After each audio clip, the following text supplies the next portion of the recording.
Assalamualaikum warahmatullahi wabarakatuh. Izin memperkenalkan diri, nama saya Ani Putri Handayani, NPM 2201060001, Program Studi Tadris Matematika, kelas TPMA, semester 2. Di sini saya akan membahas tentang diferensial dan aproksimasi. Sini, misalkan f adalah fungsi yang terdiferensiasi. Untuk memberi motivasi definisi kita, misalkan p x0 y0 adalah titik tetap pada grafik y sama dengan fx seperti diperlihatkan dalam gambar 1 ini. Karena f terdiferensiasikan, maka limit delta x mendekati 0, fx0 plus delta x dikurang fx0 per delta x sama dengan f aksen x 0. Nah, jadi jika delta x kecil, hasil bagi dari f dikali x0 plus x dikurang fx0 per delta x akan bernilai kira-kira sebesar f aksen x0, sehingga f x0 plus delta x kurang fx0 kira-kira delta x fx0. Ruas kiri ekspresi ini disebut dengan delta y. Ini adalah perubahan sebenarnya dalam y ketika x berubah dari x0 ke x0 plus delta x. Ruas kanan disebut delta y, dan dia bertindak sebagai aproksimasi terhadap delta y. Seperti ditunjukkan oleh gambar 2, besaran dy sama dengan perubahan dalam garis singgung terhadap kurva di P ketika x berubah dari x0 ke x0 plus delta x. Ketika delta x kecil, kita harapkan dy adalah aproksimasi yang bagus terhadap delta y, dan karena hanya berupa konstanta dikali delta x, penghitungannya biasanya lebih mudah. Di sini kita masuk ke diferensial terdefinisi. Berikut adalah definisi formal dari diferensial dx dan dy. Di sini definisi diferensial. Misalkan y sama dengan fx adalah fungsi terdiferensiasi dari variabel bebas x. Delta x adalah pertambahan sebarang dalam variabel bebas x. Delta x disebut diferensial variabel bebas x adalah sama dengan delta x. Delta y adalah perubahan sebenarnya dalam variabel y ketika x berubah dari x ke x plus delta x, yakni delta y sama dengan f dikali x plus delta x dikurang fx. dy disebut diferensial variabel tak bebas y, didefinisikan oleh dy sama dengan f aksen x dx. Di sini contoh, carilah dy jika a y sama dengan x pangkat 3 min 3x plus 1, b y sama dengan akar x kuadrat plus 3x, c y sama dengan sin x pangkat 4 dikurang 3x pangkat 2 plus 11. Penyelesaian, jika kita mengetahui bagaimana menghitung turunan, maka kita tahu bagaimana menghitung diferensial. Kita cukup menghitung turunan dan mengalikannya dengan dx. Maka di sini dy sama dengan turunan dari x pangkat 3 adalah 3x kuadrat, turunan dari 3x adalah 3. Maka di sini 3x kuadrat min 3 kita kalikan dengan dx. Begitu pula yang b, dy sama dengan turunan dari akar x kuadrat plus 3 itu adalah 1/2 kali x kuadrat plus 3x pangkat min 1/2 dikali 2x plus 3 kali dx sama dengan 2x plus 3 per 2 akar x plus 3x dx. Yang C, dy turunan dari sin adalah cos. Di sini x pangkat 4 min 3x kuadrat plus 11 dikali turunan dari ini, dari x pangkat 4 min 3x kuadrat plus 11 itu yaitu turunan dari x pangkat 4 adalah 4x pangkat 3, turunan dari 3x kuadrat adalah min 6x, turunan dari 11 itu 0, maka tidak perlu kita tulis, maka di sini 4x pangkat 3 min 6x dx. Sekarang kami minta Anda memperhatikan beberapa hal. Yang pertama, karena dy sama dengan f aksen x dx, pembagian kedua ruas oleh dx menghasilkan f aksen x sama dengan dy per dx. Dan kita dapat jika kita menginginkan menafsirkan turunan sebagai suatu hasil bagi dua diferensial. Kedua, berkorespondensi terhadap setiap aturan turunan terhadap aturan diferensial yang diperoleh dari yang lebih dahulu dengan memperkalikan dengan dx. Kita ilustrasikan aturan utama tabel di bawah ini. Aturan turunan yaitu yang pertama dk per dx sama dengan 0. Untuk aturan diferensialnya dk sama dengan 0. Yang kedua, d kali ku per dx sama dengan k du per dx. Jika di aturan diferensial, d kali ku sama dengan k kali du. Yang ketiga, d kali u plus v per dx sama dengan du per dx plus dv per dx. Jika di aturan diferensial, d kali u plus v sama dengan du plus dv. Yang keempat, d kali uv per dx kali u dv per dx plus v du per dx Nah, jika di aturan diferensial, d kali uv sama dengan u dv tambah v du. Yang selanjutnya di sini d kali u per v per dx sama dengan v kali du per dx dikurang u kali dv per dx per v pangkat 2. Di sini d kali u per v sama dengan v kali du dikurang u kali dv per v pangkat 2. Yang selanjutnya d kali u pangkat n per dx sama dengan n u pangkat n min 1 du per dx. Di sini d kali u pangkat n sama dengan n u n min pangkat n min 1 kali du. Yang selanjutnya adalah aproksimasi. Diferensial akan memainkan beberapa peranan dalam buku ini, tetapi untuk sekarang penggunaan utamanya adalah dalam penyediaan aproksimasi. Kita telah menunjukkan hal ini sebelumnya, misalkan bahwa y sama dengan fx seperti diperlihatkan dalam gambar 3 di samping. Pertambahan delta x menghasilkan pertambahan yang berkorespondensi delta y dalam y yang dapat dihampiri oleh dy. Jadi f kali x plus delta x diaproksimasikan oleh f x plus delta x, kira-kira fx plus dy sama dengan fx plus f aksen x delta x. Ini adalah dasar untuk penyelesaian terhadap semua contoh yang menyusul. Di sini contoh, misalkan Anda memerlukan aproksimasi yang baik terhadap akar 4,6 dan 8,2. Nah, tapi kalkulator Anda mati. Apa yang mungkin Anda kerjakan?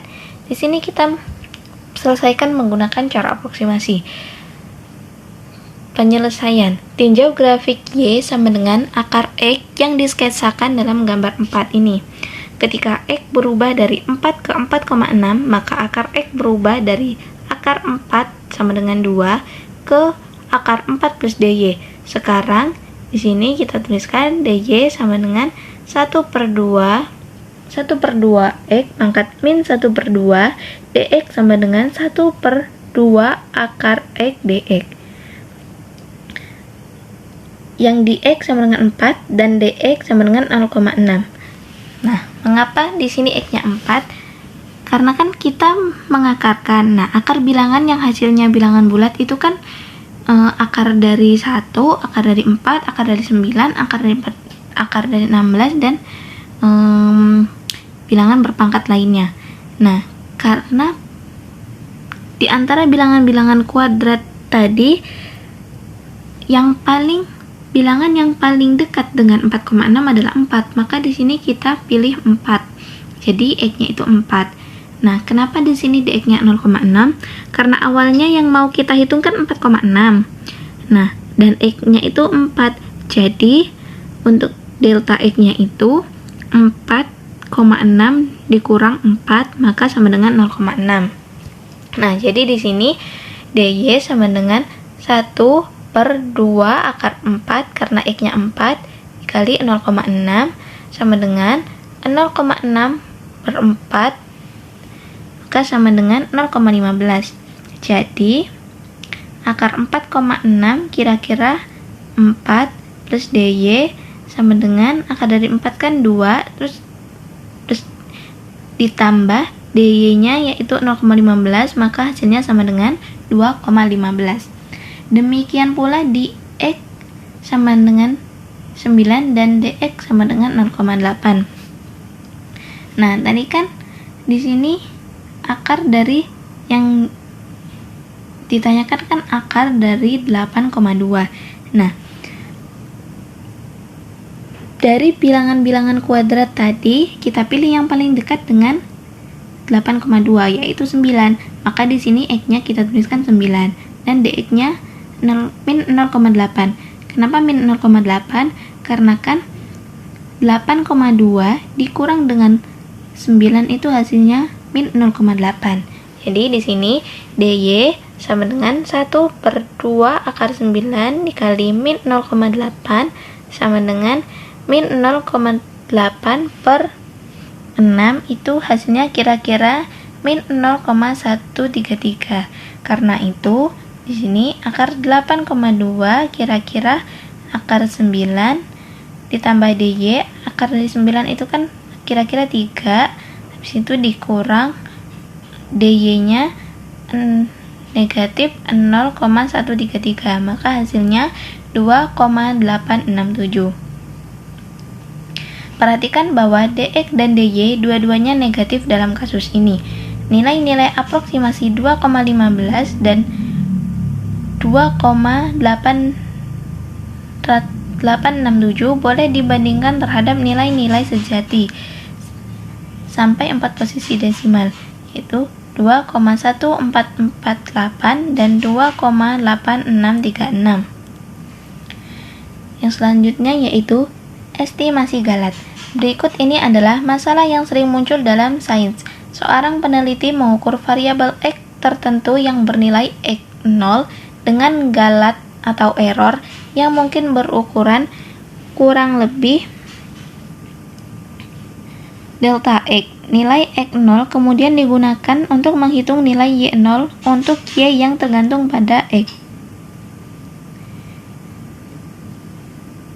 Nilai Y0 tercemar oleh galat dalam X, tetapi seberapa buruk? Prosedur buku adalah mengestimasi galat ini dengan menggunakan sarana diferensial. Contoh, kita langsung masuk ke contoh 4 ya. Rumus kubus diukur sebagai 11,4 cm dengan galat yang mungkin kurang lebih 0,05 cm. Hitung volume kubus dan berikan estimasi untuk galat dalam nilai ini. Penyelesaian. Volume kubus V yang rusuknya X adalah, kita ketahui volume kubusnya yaitu V sama dengan X pangkat 3. Jadi dV-nya sama dengan 3X kuadrat kali dx.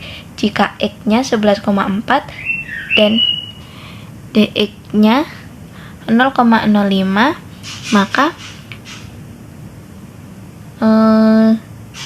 V-nya kan tadi X pangkat 3, X pangkat 3. Nah, di sini kita ketahui X-nya ini 11,4, maka di sini V sama dengan 11,4 pangkat 3, hasilnya kira-kira 1482 dan delta V kira-kira dV sama dengan 3, kita masukkan dari sini tadi ya, 3x kuadrat dx, 3 dikali x nya yaitu 11,4 pangkat 2, dx nya yaitu 0,05, maka hasilnya kira-kira 19. Jadi kita dapat melaporkan volume kubus sebagai 1482 kurang lebih 19 cm kubik. Besaran delta V dalam contoh 4 disebut galat mutlak. Ukuran galat yang lain adalah galat relatif yang ditemukan dengan membagi galat maksimum oleh volume total. Kita dapat mengaproksimasikan galat relatif delta V per V dengan dV per V. Dalam contoh 4, galat relatif adalah delta V per V kira-kira dV per V kira-kira 19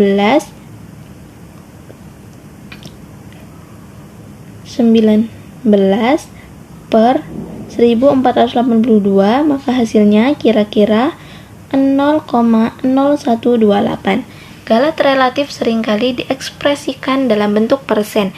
Jadi kita katakan bahwa untuk kubus dalam contoh 4, galat relatif kira-kira 1,28%. Yang selanjutnya, aproksimasi linier. Jika terdiferensiasi di A, maka dari bentuk kemiringan titik suatu garis, yaitu garis singgung terhadap F pada A, FA diberikan oleh Y sama dengan F kali A plus F aksen A dikali X min A. Fungsi Lx sama dengan F aksen A dikali X min A disebut aproksimasi linier terhadap fungsi F pada A, dan dia sering merupakan aproksimasi yang sangat bagus terhadap F ketika X dekat ke A. Di sini contoh, carilah aproksimasi linier terhadap Fx sama dengan 1 plus sin 2x pada X sama dengan pi per 2. Penyelesaian, turunan F adalah F aksen X 2 cos 2x, sehingga aproksimasi linier adalah Lx sama dengan F kali pi per 2 F aksen kali pi per 2 dikali, ini salah ya, ini pi, F aksen dikali pi per 2 dikali X min pi per 2. Nah, di sini kita ketahui pi per 2 nya yaitu pi per 2 nya yaitu 1 plus sin pi ya, karena kan X nya itu adalah pi per 2, maka di sini tuh pada awalnya itu adalah 1 plus sin 2 kali pi per 2 ditambah 2 cos 2 pi per 2 dikali X min pi per 2. Nah, karena kan tadi sama-sama memiliki 2, maka 2-nya kita eliminasi, maka di sini dapat kita tulis sama dengan 1 ditambah sin pi ditambah 2 cos pi dikali X min pi per 2. Nah, kita tahu 1 plus sin pi itu kan hasilnya 0, jadi 1 tambah 0 itu 1. Terus ini 2 cos pi, kita tahu cos pi itu kan hasilnya min 1, maka 2 kali min 1 hasilnya min 2, kita turunkan X min pi per 2. Setelah itu kita kalikan min 2 kali X, hasilnya adalah min 2X, min 2X dikali min pi per 2 itu hasilnya jadi positif pi, maka dapat kita tuliskan sama dengan 1 ditambah pi min 2X. Sekian yang dapat saya sampaikan. Saya akhiri. Wassalamualaikum warahmatullahi wabarakatuh.